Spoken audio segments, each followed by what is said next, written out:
नमस्कार बच्चों। पिछले वीडियो में हम लोगों ने वर्गीकरण के बारे में थोड़ा सा पढ़ा था कि पुराने ज़माने में पहले किस तरह से जीवों का वर्गीकरण किया गया था। तो सर्वप्रथम जीवों का वर्गीकरण दो समूहों में किया गया था, प्लांट किंगडम तथा एनिमल किंगडम। दो ग्रुप्स में एनिमल्स को या एनिमल्स एंड प्लांट्स दो समूहों में जीवों को बांटा गया था। अब हम लोग पढ़ेंगे 5 जगत वर्गीकरण पद्धति यानी कि 5 किंगडम क्लासिफिकेशन, अर्थात जीवों को यानी कि ऑर्गेनिज्म को 5 किंगडम्स में बांटा गया है। देखिए, मेरी ये वीडियो हिंदी मीडियम और इंग्लिश मीडियम जो भी जिस भी मीडियम से बच्चे पढ़ रहे हो दोनों के लिए कारगर है। हिंदी मीडियम भी आसानी से समझ सकते हैं और इंग्लिश मीडियम वाले भी आसानी से समझ सकते हैं, इसलिए मैंने हिंदी तथा इंग्लिश दोनों में लिखा हुआ है। तो जीवों को 5 समूहों में 5 जगत में बांटा गया। और किसने बांटा? एक वैज्ञानिक थे जिनका नाम था R.H. विटेकर। यहां मैं लिख दे रही हूं R.H. विटेकर। इन्होंने क्या किया? जीवों को 5 जगत में बांटा, मोनेरा, प्रोटिस्टा, फंजाई, प्लांटी तथा एनिमेलिया। 5 किंगडम्स में एनिमल ऑर्गेनिजम्स को बांटा गया। तो चलिए देखते हैं कौन कौन से 5 जगत हैं और उनके क्या लक्षण हैं। पहला है मोनेरा। अब मोनेरा में देखिए क्या है, मोनेरा जो शब्द है ये मोनोस से बना है। मोनोस यानी कि सिंगल। और इसमें जो जीव होते हैं, इन जीवों में प्रोकैरियोटिक सेल पाए जाते हैं, यानी कि प्रोकैरियोटिक कोशिका पाई जाती है। अब प्रोकैरियोटिक और यूकैरियोटिक में अंतर मैंने पिछली वीडियो में बताया था कि प्रोकैरियोटिक कोशिका में किसी भी प्रकार के कोशिकांग नहीं पाए जाते हैं, राइबोसोम को छोड़ करके झिल्ली वाले कोई भी कोशिकांग नहीं पाए जाते हैं, तथा इनमें केंद्रक झिल्ली नहीं होता है, यानी कि न्यूक्लियर मेम्ब्रेन इसमें नहीं पाया जाता है। और डीएनए जो होते हैं वो साइटोप्लाज्म यानी कि कोशिका द्रव्य में बिखरे हुए होते हैं। तो इस तरह के कोशिका को हम लोग कहते हैं प्रोकैरियोटिक सेल या प्रोकैरियोटिक कोशिका। यानी कि ऐसे जीव जिनमें प्रोकैरियोटिक सेल पाया जाएगा वो किस जगत में रखे जाएंगे? मोनेरा। ठीक है, यानी कि जितने भी प्रोकैरियोटिक सेल वाले ऑर्गेनिज्म होंगे उनको किस में रखा जाएगा? मोनेरा में रखा जाएगा। ठीक है, अब अगला देखते हैं प्रोटिस्टा। मोनेरा के बाद प्रोटिस्टा, फंजाई, प्लांटी, एनिमेलिया। इन चारों में जो ऑर्गेनिज्म जो जीव रखे जाएंगे उनमें कोशिका कैसी होगी? इन चारों में यूकैरियोटिक कोशिका वाले जीव पाए जाएंगे। ठीक है, अर्थात इसमें जितने भी जीव होंगे उनमें यूकैरियोटिक कोशिका पाई जाएगी। यूकैरियोटिक कोशिका क्या होता है? ये पूर्ण रूप से विकसित कोशिका होती है। इसमें सभी कोशिकांग पाए जाते हैं, केंद्रिका झिल्ली पाई जाती है, यानी कि इसमें सभी सेल ऑर्गेनेल, न्यूक्लियर मेम्ब्रेन पाया जाता है। और इसमें केंद्रक यानी कि न्यूक्लियस फुली डेवलप्ड होता है, पूर्ण विकसित इसमें केंद्रक होता है।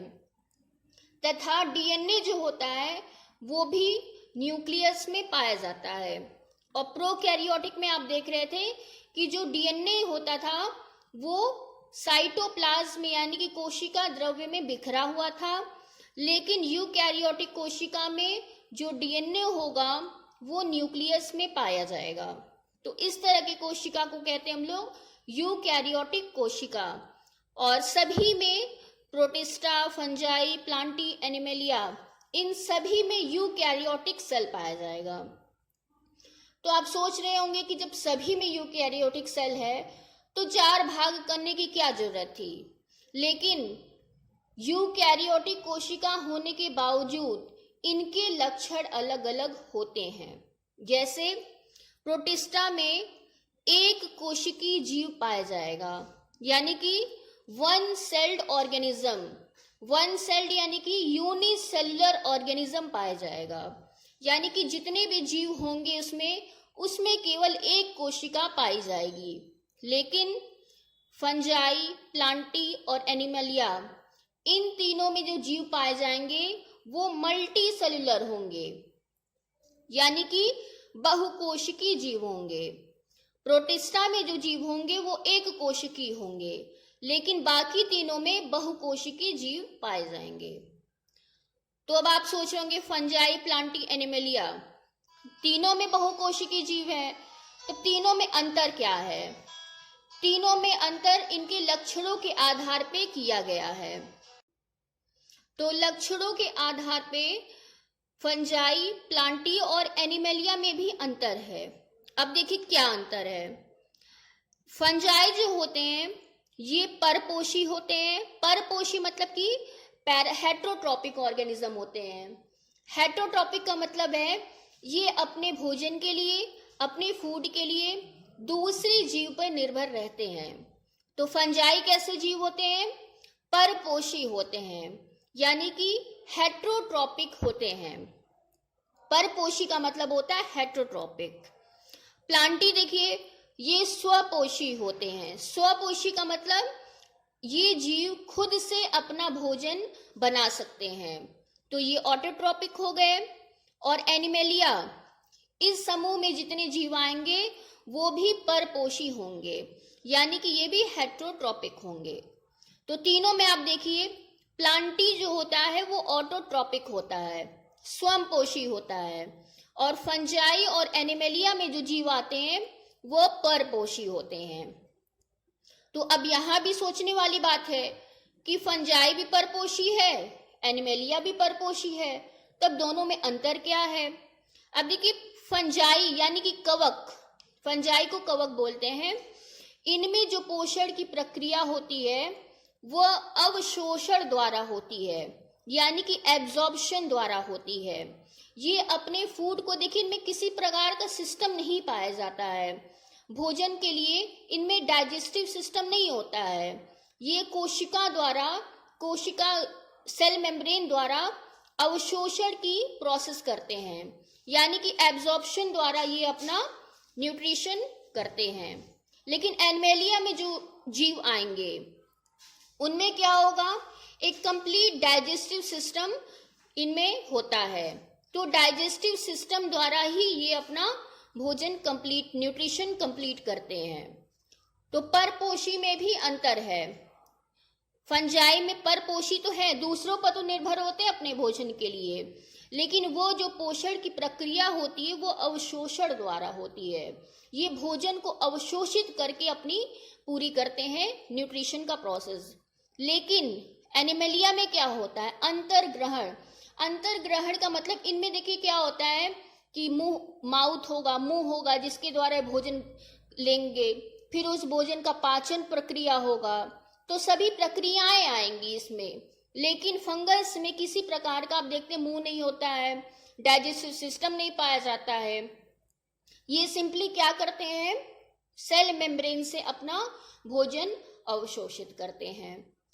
तो ये सभी लक्षणों के आधार पे 5 वर्गों में बांटा गया है ये जीव जगत को।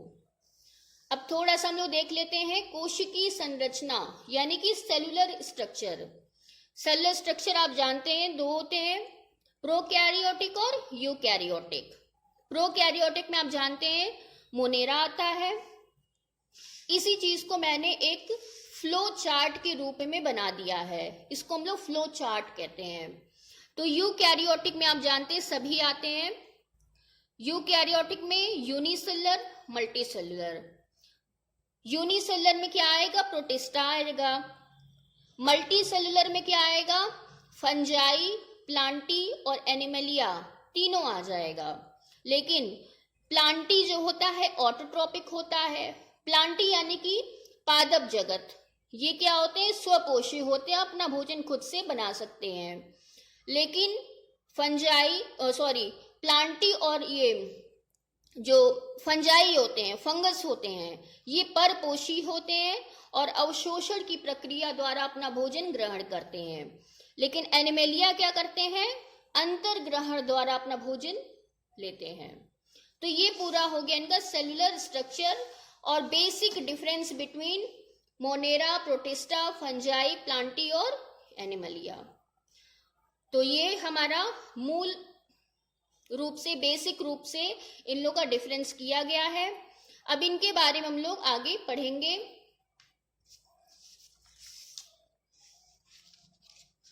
देखिए, सबसे पहले हम लोग मोनेरा जगत लेंगे।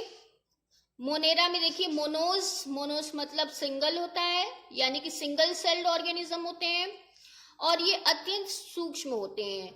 अत्यंत सूक्ष्म मतलब इतने छोटे होते हैं कि हम लोग उनको अपनी नग्न आंखों से, नेकेड आई से नहीं देख सकते हैं, ठीक है, माइक्रोस्कोप द्वारा ही देख सकते हैं।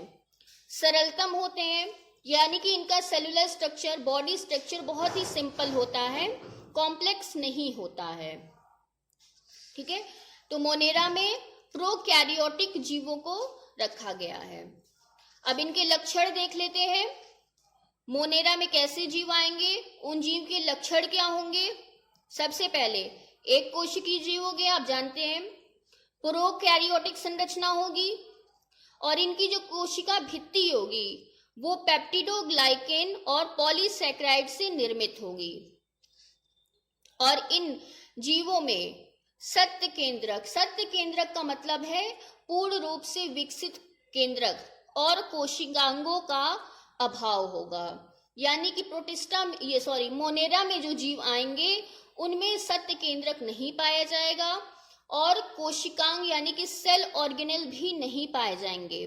कौन कौन से सेल ऑर्गेनेल? जैसे कि माइटोकॉन्ड्रिया हो गया, गोल्जी काय, Golgi body, chloroplast, endoplasmic reticulum और भी बहुत सारे कोशिकांग हैं जो इन जीवों में नहीं पाए जाएंगे। डीएनए नग्न होता है, यानी कि डीएनए आप जानते हैं बिखरे होते हैं साइटोप्लाज्म में। केंद्रक झिल्ली नहीं होता है, न्यूक्लियर मेम्ब्रेन इसमें नहीं होता है। इसके साथ ही साथ हिस्टोन प्रोटीन भी इसमें नहीं पाया जाता है। और इनके डीएनए को क्या कहा जाता है? न्यूक्लियोइड या जीनोफोर कहा जाता है। अब मोनेरा को दो समूहों में बांटा गया है। देखिए, eubacteria, archaebacteria. Eubacteria को किस में बांटा गया है? हेटरोट्रॉपिक बैक्टीरिया और ऑटोट्रॉपिक बैक्टीरिया। और आर्की बैक्टीरिया को हेलोफाइल्स, थर्मोएसिडोफाइल्स और मेथनोजेंस में बांटा गया है। और ऑटोट्रॉपिक बैक्टीरिया को कीमोऑटोट्रॉप्स और फोटोऑटोट्रॉप्स में बांटा गया है। तो इन सभी के बारे में हम लोग, अभी तो ये हमारा पहला चैप्टर है, तो पहले चैप्टर में हम लोग का बस इंट्रोडक्शन पढ़ना है, अभी इनके मूल आधार पढ़ना है। लेकिन इसके बाद वाला जो हम लोग चैप्टर शुरू करेंगे, चैप्टर 2, उसमें पूरा वो चैप्टर ही मोनेरा के बारे में रहेगा। तो इसके बारे में हम लोग उस चैप्टर में डिटेल पढ़ेंगे। अभी हम लोग पहले चैप्टर में बस इसका मूल आधार पढ़ रहे हैं। तो मोनेरा को इन भागों में बांटा गया है। इनके बारे में हम लोग अगले चैप्टर में डिफरेंस पढ़ेंगे। अभी हम लोग को पहला चैप्टर पढ़ना है और पहले चैप्टर में बस इतना ही दिया है, ठीक है। और मैंने यहाँ पे एक दो इम्पोर्टेंट नोट्स भी लिखे हैं जिनको आप लिख सकते हैं। अब देखिए, इम्पोर्टेंट नोट्स में मैंने क्या लिखा है? Father of bacteriology. बैक्टीरियोलॉजी क्या होता है? यानी कि विज्ञान की वह शाखा जिसमें हम लोग बैक्टीरिया के बारे में अध्ययन करते हैं, उसे कहते हैं बैक्टीरियोलॉजी। तो फादर ऑफ बैक्टीरियोलॉजी किसे माना गया है?